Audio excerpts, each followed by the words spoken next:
Hi besties et bienvenue dans un nouvel épisode. Aujourd'hui, on va parler d'un sujet qui est extrêmement important. Et je tenais à te dire que tu n'es pas en retard.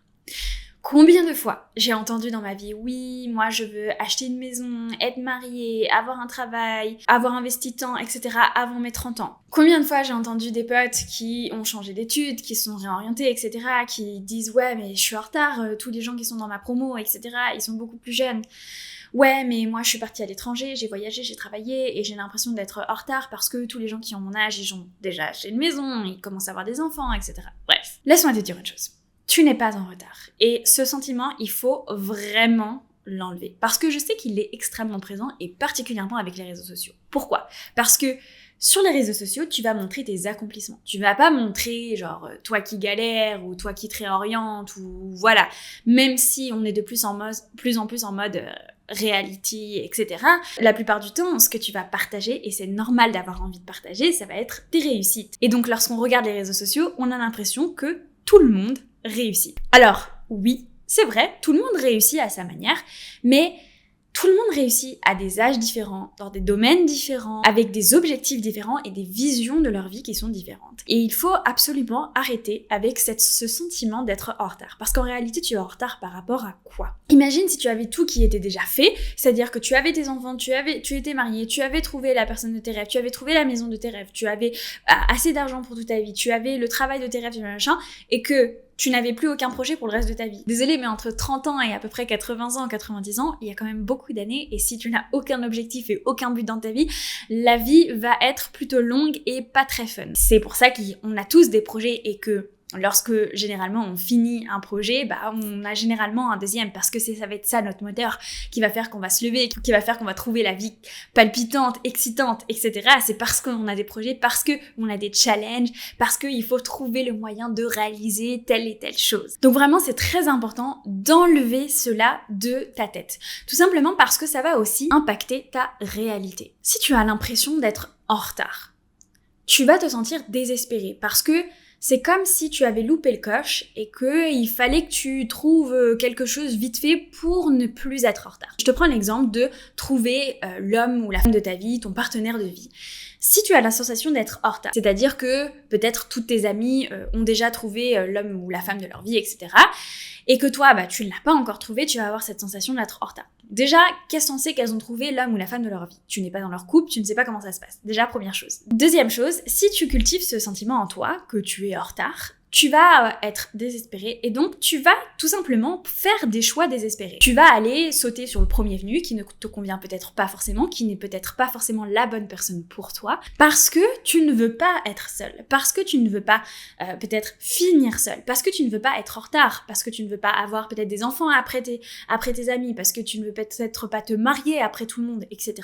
La réalité, c'est que marier après tout le monde qui ?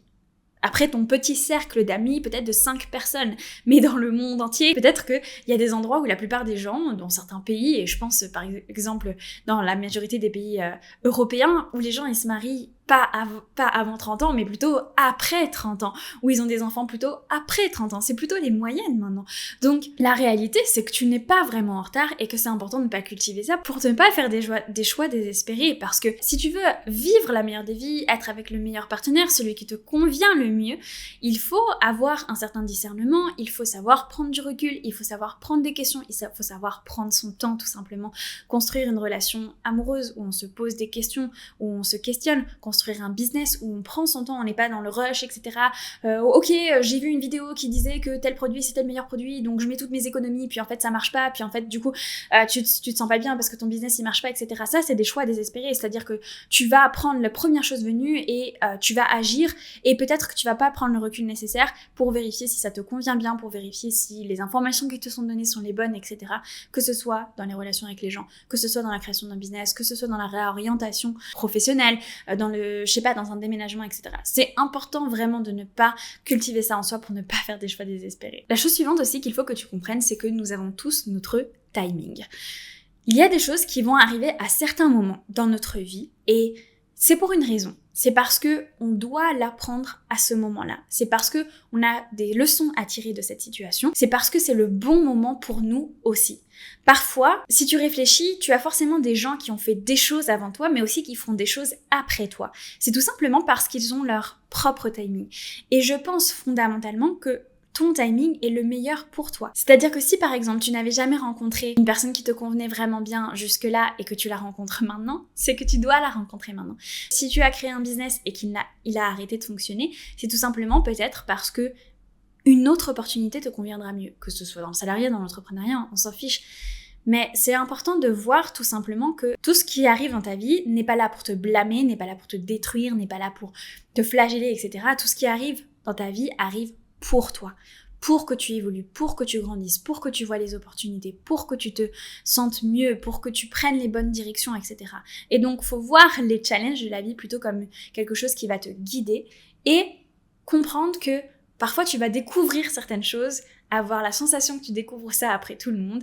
Comme l'investissement, j'ai beaucoup de gens qui me disent « Ah, mais j'aurais bien aimé qu'on me dise ça il y a 10 ans. » Il n'y a pas de souci, en fait. C'est que ton timing, c'est maintenant. Et que si tu décides dès maintenant de maximiser tes investissements, bah tu vas faire un max d'argent et que c'est le bon timing pour toi. Et surtout, faut pas oublier qu'on a tous des rêves différents et que tu peux vouloir plus et c'est une très bonne chose, mais si certaines choses te conviennent, à toi, dans tes objectifs, dans tes rêves, c'est très bien aussi. Et faut savoir être assez humble pour se dire bon, moi j'ai pas besoin de vivre dans un méga penthouse de 300 mètres carrés, une maison en montagne, c'est ce qui me fait fondamentalement plaisir. C'est savoir en fait pas forcément utiliser tous les stéréotypes de la société, peut-être que certains t'en conviennent et tant mieux, moi il y en a plein qui me conviennent, mais il s'agit en fait de trouver son juste milieu à soi et trouver ce qui nous convient le mieux. Il faut arrêter de se dire oui, je ne suis pas assez ci, je ne suis pas assez ça, je ne suis pas assez riche, je ne suis pas assez intelligente, je ne suis pas assez entrepreneuse, etc. Non. Il faut trouver toi, ta flamme, ce qui te fait briller et de cette manière-là, tu n'auras plus en fait ce besoin de te comparer aux autres, ce besoin d'avoir la sensation d'être en retard ou en avance parce que tu seras tout simplement à ta place.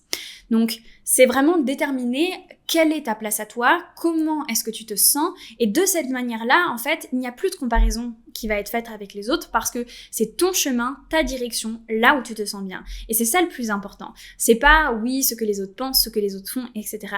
C'est se sentir aligné et en adéquation avec soi. Et enfin, il faut vraiment comprendre que généralement, quelques années plus tard, on comprend pourquoi on a eu certains challenges. Parfois, on va avoir certaines barrières qui vont faire que notre objectif prend plus de temps que prévu.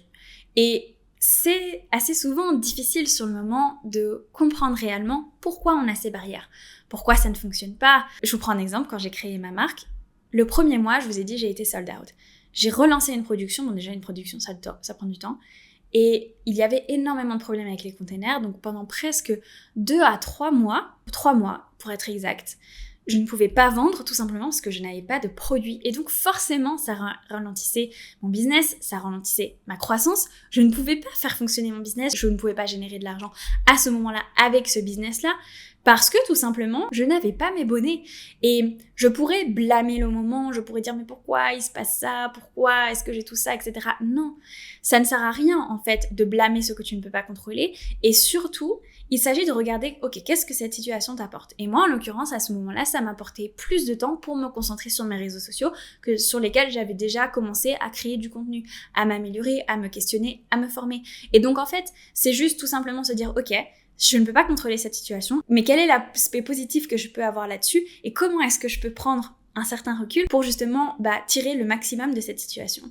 Et il faut bien comprendre qu'on a tous des messages, on est un peu tous guidés dans la vie et que parfois, il va y avoir des ralentissements qu'on ne peut pas gérer, mais le plus important c'est de voir quel est le côté positif de ça pour l'utiliser. Tu as ton propre timing, tu n'es pas en retard, tu n'es pas en avance, tu es toi sur ta lignée, sur ta vision et c'est ce qui te correspond le mieux. Et il faut vraiment travailler dans cette direction et enlever cette pensée, il n'y a pas de retard. On a tous, en fait, la vie c'est une continuité. Donc il n'y a pas de oui, à tel âge, il faut faire ci, il faut faire ça, etc.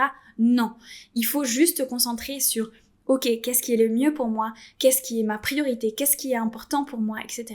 Et en fonction de tes valeurs, en fonction de tes priorités, organiser ta vie de manière à ce que tu sois le plus épanoui possible.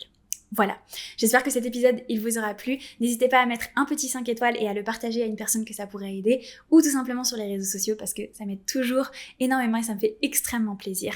Je vous remercie et je vous dis à la semaine prochaine pour un nouvel épisode. Ciao!